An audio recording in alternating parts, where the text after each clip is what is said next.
বিয়েতে উকিল দেওয়া এবং দেনমোহর নির্ধারণ করার ব্যাপারে বিস্তারিত জানতে চাই। ভাইরা আমার, বিয়ের মধ্যে কোনো উকিল টুকিলের কোনো প্রয়োজন নাই। এটা একটা অযথা কাজ আমাদের দেশের প্রায় বেশিরভাগ এলাকাতে প্রচলিত আছে। বিয়েতে ছেলে হোক আর মেয়ে হোক, দুই পক্ষের গার্ডিয়ান হিসাবে তাদের বাবা, বাবা না থাকলে বড় ভাই অথবা চাচা অথবা দাদা, কোনো একজন পুরুষ মানুষ, তিনি অভিভাবকত্ব করবেন।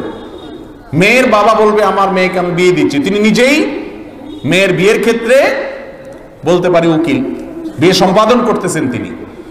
বাবা বেঁচে থাকতে আবার মাঝখান থেকে আরেকজন আসে, তার নাম উকিল তো উকিল, আবার উকিল বাবা। উকিল তো উকিল আবার সাথে কি লাগায়? বাবা। কয় বাপ থাকে একজন মানুষের? যেমন জীবন্ত জলজান্ত বাপ থাকতে আবার আরেক বেটার বানায় উকিল বাবা বানাচ্ছে।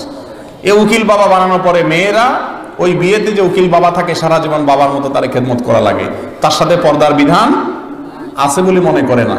এগুলো সব হারাম। বিয়েতে কোনো উকিল বাবার প্রয়োজন, বলিষ্ঠভাবে সমস্ত উকিল বাবা টাবা এগুলো সব বাদ দিবেন। সরাসরি বাপ থাকতে, বাপ না থাকলে ভাই, মাঝখান থেকে আরেকজন এসে উকিল বাবাগিরি করার কোনো প্রয়োজন নাই।